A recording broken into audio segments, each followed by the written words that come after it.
All right, this is a video I wanted to check out. Defunctland, the history of the Nickelodeon Hotel. In 1999, the children's network Nickelodeon was changed forever with the premiere of a new cartoon series named SpongeBob SquarePants. Nickelodeon had developed many popular TV shows in its 20-year existence, but it had never had a hit like SpongeBob. The show debuted to high ratings, with an audience comparable to Nickelodeon's biggest series at the time, Rugrats.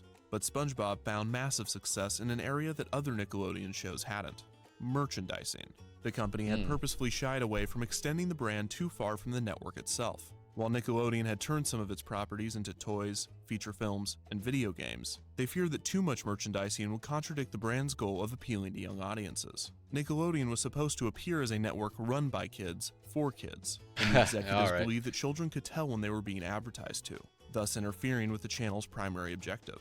On top of this, a general distaste for the Walt Disney Company and its practices had solidified Nickelodeon's motivation to limit size and avoid feeling corporate.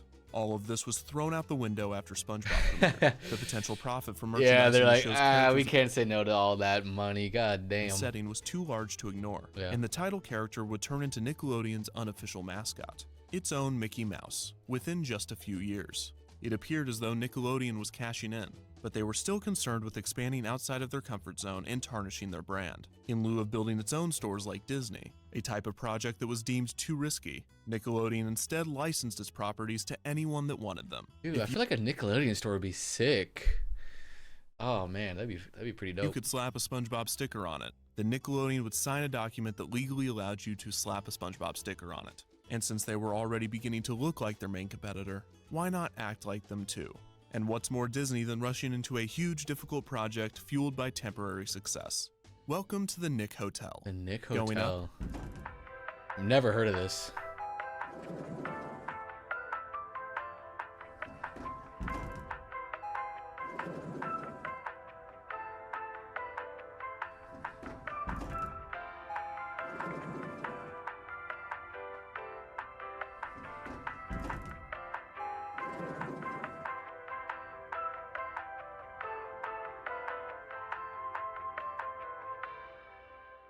That was cute.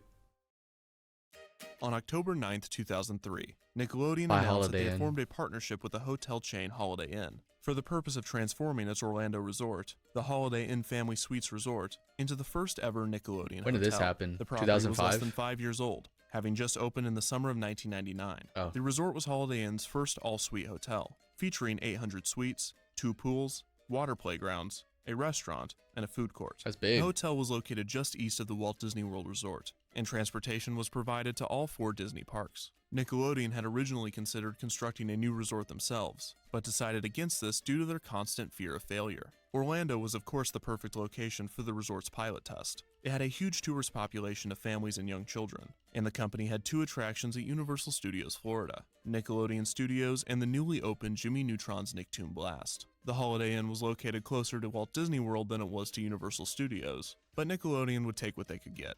During the announcement, Nickelodeon revealed that they had plans to build 4 more resorts throughout the country. The transformation of the Holiday Inn Family Suites Resort was to be completed in early 2005, and the renovation would cost an estimated $20 million. Nickelodeon began advertising the resort leading up to its release, and parents began to book their stays at the new hotel.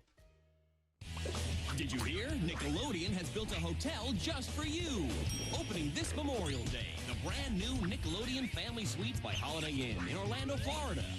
You get your own bedroom, Whoa. humongous pool with slides and flumes, a Like 2 giant slides. arcade, character breakfasts, and live Nick entertainment.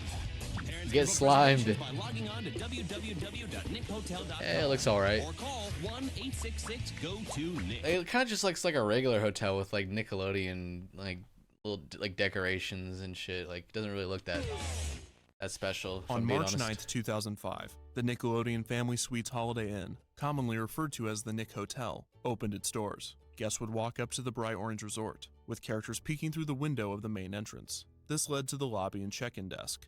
There were 4 room layouts that guests could choose from. The first was a 1-bedroom suite designed for 1 to 2 people. This included a king-sized bed, full kitchen, and a full dishwasher. kitchen, The okay. second was a 2-bedroom kids dishwasher. suite. This included a private parents' room, a living area, a bathroom, and a themed kids room. The kids' room would either feature a bunk bed or 2 twin beds, and the rooms were themed to different Nickelodeon properties, such as SpongeBob, The Fairly Odd Parents, Jimmy Neutron, Dora the Explorer, Rugrats, Danny Phantom, and more.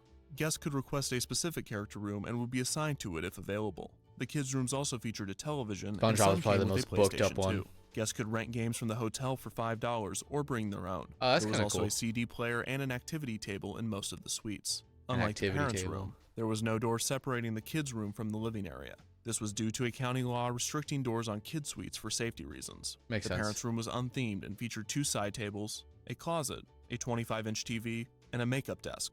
The main living area featured a pull-out couch, a rocking chair, a dining table, and a 25-inch TV. The third That suite only layout shows was a Nickelodeon. 3-bedroom kid suite. This came with 2 private parent rooms, both Oh, with that's big. king-sized beds, a themed kids' room with a bunk bed and pull-out cot, a full kitchen, a You're full like dining straight up just renting an apartment. This isn't like a hotel. It's like an room, Airbnb. and 2 bathrooms. The fourth and Those are final layout big. was Nick Hotel's honeymoon suite, called the Nick at Night Suite. Oh, yeah. This included a heart-shaped whirlpool, mood lighting, scented bathroom, an extra large shower, God, dude. and only 1 private bedroom. Leave those kids at home. For some reason, Oh my god, dude. That's so funny, dude. That's pretty funny. A honeymoon suite at the Nick Hotel. Hey, baby, we're going on a honeymoon. We're gonna stay at the honeymoon suite at the Nick Hotel.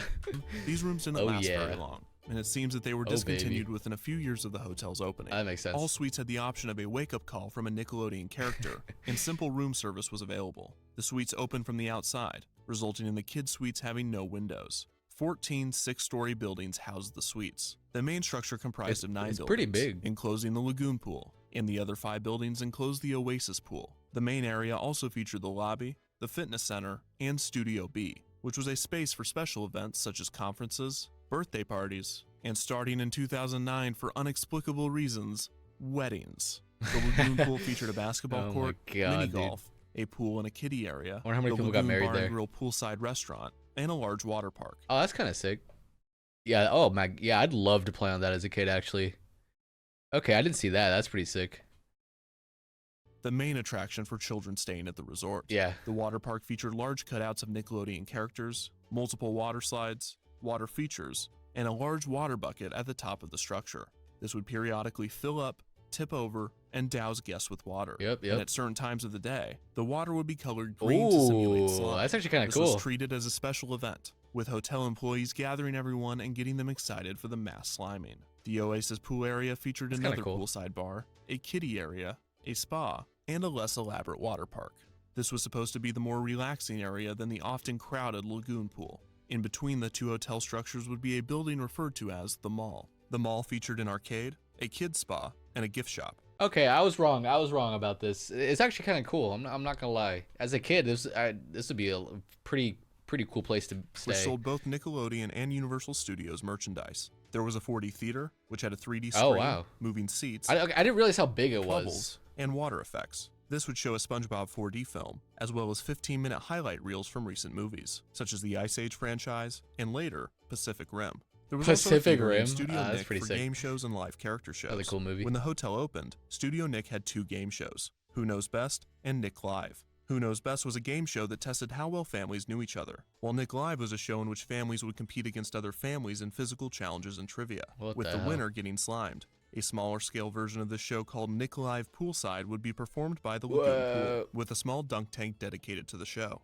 The Nick Hotel also had a wide array of dining options. The mall had its own food court, with restaurants rotating in and out from time to time. Restaurants included A&W, Pizza Hut Express, Antonio's Pizzeria, and Starbucks. There was a buffet open for breakfast and lunch, an adult bar named the Nick at Night Lounge, and the hotel's signature restaurant, the Nicktoons Cafe. This reservation-only character dining restaurant served a breakfast and dinner buffet. The main appeal of the Nicktoons Cafe was, of course, the character meet and greets. And now a brief tangent Okay. on Nickelodeon character costumes. The Nick Hotel allowed guests to meet many of their favorite Nickelodeon characters. There were meet and greets set up throughout the hotel, Studio Nick character shows such as SpongeBob Live, and dance parties in the pool area. The art of turning a 2-dimensional cartoon into a 3-dimensional walk-around costume is underappreciated. If done correctly, it can bring a beloved character to life. Mhm. If done incorrectly, It is creepy. Today, Disney's walk-around Wait, character... how was If that? done Oh, was it? They're talking about Blue? incorrectly, it is creepy. Okay, I mean, I think Squidward and SpongeBob look fine. Blue might be a little weird. Today, Disney's walk-around characters rarely come off as unsettling. This is because of the talented actors that portray them, the brilliant artists that design them, and years of trial and error. Oh God, dude. Nickelodeon did not have the benefit of the latter. Yeah, they look okay. Jesus Christ, Chucky. Nick Hotel character costumes seem to be designed in such a way that the characters Like, what is this fuzz on the hand? Why is his hand fuzzy? appear as though they are always smiling for a picture. However, this only works if they are staring directly at the camera, which they almost never are. On the other hand, Disney's costumes are designed to be multi-purposed. For instance, when Mickey is smiling for a picture, he will tilt his head up slightly. By design, he appears to be smiling more from this angle. When he tilts his head back down, he is still smiling, but it is more neutral, as opposed to relentless and terrifying. Dude, SpongeBob's got moves. Look at those He is feet. still smiling, but it is more neutral, as opposed to relentless. and Damn, terrifying. look at it. Also, most Disney costumes are designed for some amount of neck movement. This gives the characters more life, as they don't appear as walking sculptures. Many of Nickelodeon's costumes featured heads that were too large to move. This resulted in a surplus of premium-grade nightmare fuel. Made worse if the children actually did have a nightmare, they would turn on their bed light to reveal the character staring at them while they sleep. In short, every character at the Nick Hotel looked like they were on drugs at all times. Characters appearing at the resort included SpongeBob, Squidward, Sandy, Squidward looks like Patrick, he's seen some Mr. shit. Krabs, Dora, Boots, Diego, Blue, Danny Phantom, Aang, Cosmo, Wanda, Jimmy Neutron, Jimmy Neutron. Oh God, dude, that's freaky. Yeah, that would give me nightmares. I think as a kid. Angelica, the Power Rangers, Oh, that's sick. Teenage Mutant Ninja Turtles, They look cool. Millie and Geo of Team Umizoomi, Ming Ming Duck Ling, Fanboy and Chum Oh, Chum, nice. Chase and Marshall, the Paw Patrol dogs, Pablo, the Bubble Guppies, and Little Bill. The costume designs improved over time, but they were still not optimal for character shows. But Squidward, today is the day that we honor the greatest sandwich in the 7 Seas, the Krabby Patty. Behind the mall, there was a man-made lake. While it was not accessible to guests, various statues of Nickelodeon characters were placed on it. The hotel also had Christmas festivities named the Let It Snow Celebration. The resort was decorated in bright Christmas lights, and it offered hot chocolate and s'mores around fire pits. Many of the walk-around characters were dressed in seasonal costumes, and there was a special Studio Nick character show called Celebrate Nickmas. So, how much did it cost? The renovation to create the resort ended up costing around $25 million, and a total of 777 suites were available to book. Prices fluctuated throughout the year. A 2-bedroom kid suite cost between $135 and $275 a night. Ooh, that is high. Yeah, but especially for back in the day, around the year 2000, 2005, I think it was around I think when this opened. While a 3-bedroom kid suite cost between $300 and $600 Ooh, a night. God The buffet was damn. around $10 for adults, $8 for kids, and free for anyone under 12. The Nicktoons Cafe character dining cost $17 for an adult and $10 for kids. An all-access wristband in later years would allow guests access to the 4D experience and other activities in the mall area. This cost around $20. So if you did the math, a family of 4 spending 2 nights and a full day at the hotel would cost over $750 during peak season. While this was expensive, the Nick Hotel operated as a resort, with enough activities and attractions to keep guests. Yeah, okay, I didn't realize it was actually like they're calling it the Nickelodeon Hotel. It's like the Nickelodeon Resort is what it should be called. On property during their stay. This was different than Disney, as more often than not, Walt Disney World Resort Hotel guests will be purchasing tickets to one or more of the property's theme parks. On April 30th, 2005, just over a month after the Nick Hotel opened its doors, Nickelodeon Studios at Universal Studios Florida closed. A time capsule had been buried outside of the studio in 1992. Kids voted on what they wanted to be placed in the capsule, and items such as a Back to the Future VHS, an MC Hammer CD, and a Nintendo Game Boy were buried. The capsule was to remain for 50 years, to be opened in 2042. After Nickelodeon Studios closed, the time capsule was moved to the Nick Hotel where it was reburied and displayed for guests. The Nickelodeon Hotel continued to operate I don't really get normally time capsules, like, especially something like that. It's like you know what's in it, right?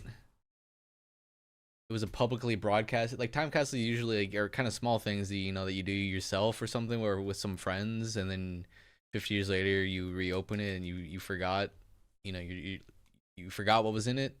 For over a decade, adding new entertainment options and shows periodically. In May of 2012, Double Dare Live, a new game show at Studio Nick based off of the hit TV show, debuted. In 2014, the Teenage Mutant Ninja Turtles Summer of the Shell began. Some rooms were rethemed to the heroes, and a laser maze based off of the TV show was added to them all. Oh. In 2015, the Nick Hotel celebrated its 10th anniversary, but just a month after the celebration Is it still ended, out there? the Nick Hotel would receive some devastating news. Oh. On January 29th, 2016, Nickelodeon announced that the Nickelodeon Family Suites would be rebranded back into a Holiday Inn. The rip. news, while sad for many, was not necessarily shocking. There were a few signs that the Nick Hotel might not be around for much longer. For one, Nickelodeon had a severely reduced presence at Universal Studios Florida, since Nickelodeon Studios had closed in 2005 and Jimmy Neutron's Nicktoon Blast had closed in 2011. While walk-around characters still appeared at the park, there was no attraction dedicated to Nickelodeon. This made marketing the resort and the park together slightly more difficult, and more than anything, it was an indication that an era of Nickelodeon was over. Damn. By 2016, the original branding was dated, as all of the shows, except Yeah, SpongeBob true, and the Fairly kinda. Odd Parents, had ended. Another issue was that the concept for the resort was flawed from the beginning. The Nick Hotel operated like an all-inclusive resort, similar to those found in tropical destinations. The problem was that the Nick Hotel was in the middle of Orlando. This made guests feel claustrophobic, as the resort was not sitting next to an ocean. They also wanted to go experience Orlando's many attractions. But for the price of the Nick Hotel, guests needed to stay on property to get their money's worth. True. However, these were all minor issues. The biggest reason for the debranding was Nickelodeon's new partnership with Charisma Hotels.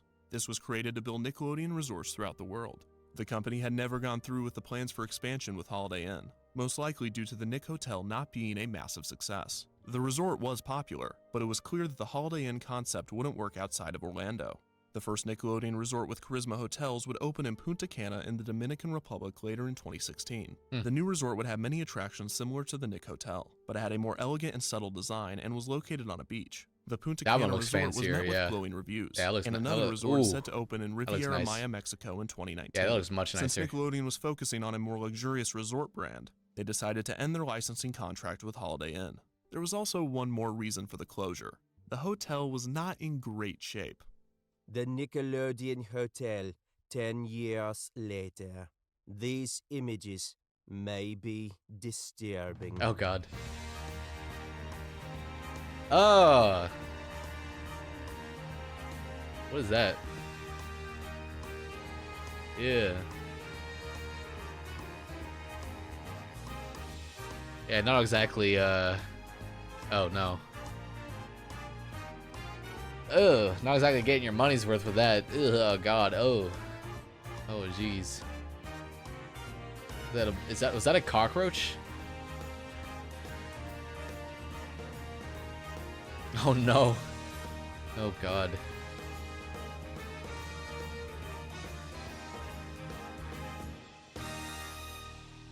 By 2016, the Nick Hotel desperately needed a renovation. This meant either updating all of the Nickelodeon characters and properties, or removing them completely. The timing just happened to be perfect to end the contract. The resort was to receive a $30 million renovation along with the debranding. It was set to reopen on April 17, 2016. However, construction delays pushed the project back nearly 2 months. Having been announced in January that it was Sounds to right. close, this put the Nick Hotel in a state of limbo for 5 months, and the hotel stayed open for most of the transformation. During this time, certain activities were discontinued, buildings were being repainted, and logos were being removed. So just a The Holiday time Inn, capsule was regular once Holiday again Inn dug now? up and moved to the Nickelodeon studios in Burbank. Okay. Less people were staying at the hotel during this time, and the resort felt abandoned. Many of the themed kid suites remained, despite the rest of the hotel being given a blue paint job and replacing all Nickelodeon logos with Holiday Inn. Many of the TVs and appliances had not been replaced since the hotel opened. The mall area was almost completely silent, with many of the attractions and restaurants being renovated or removed. Yeah. Finally, on June 1st, 2016, the resort reopened as the Holiday Inn Orlando Suites. The hotel still hosts family game shows, the food court reopened with some new restaurants, the water bucket is now dyed dark blue at certain times, the 4D theater now shows some generic movie, the laser maze is now themed to Batman, and the gift shop now sells both Nickelodeon and Disney So they have an merchandise. actual resort The prices now. have also It's still a dropped resort. significantly, I mean, now typically below $100 a that's- night for a room with a kid's suite. that's much more The Nick affordable. Hotel was an interesting experiment to say the least, because it didn't not work. Yeah. Attendance was consistent, it wasn't completely neglected by either company, and it avoided what would have probably been a disastrous expansion. At the same time, it wasn't perfect. The design was cheesy, the activities were immature, and there was little to nothing for parents. Plus, Holiday Inn. That's because they got rid of the suite, man. They got rid of the romantic, honeymoon suite. God damn. Or for having economic That was so silly. uh prices rather than luxurious facilities was probably not the best choice for the partnership. Nickelodeon made the right decision in partnering with Charisma Hotels, and it is possible that many new Nickelodeon resorts will open in the future. Yeah, those look pretty While these cool. new resorts best the Nickelodeon family suites in almost every category, it is still disappointing to see such an elaborate entertainment experience disappear. Seeing the debranded hotel, a skeleton of what it once was, is devastating to those that stayed there and the many more that wanted to. While it might be gone, the Nick Hotel leaves behind a decade of memories of Nickelodeon fans having the best day ever. Aw.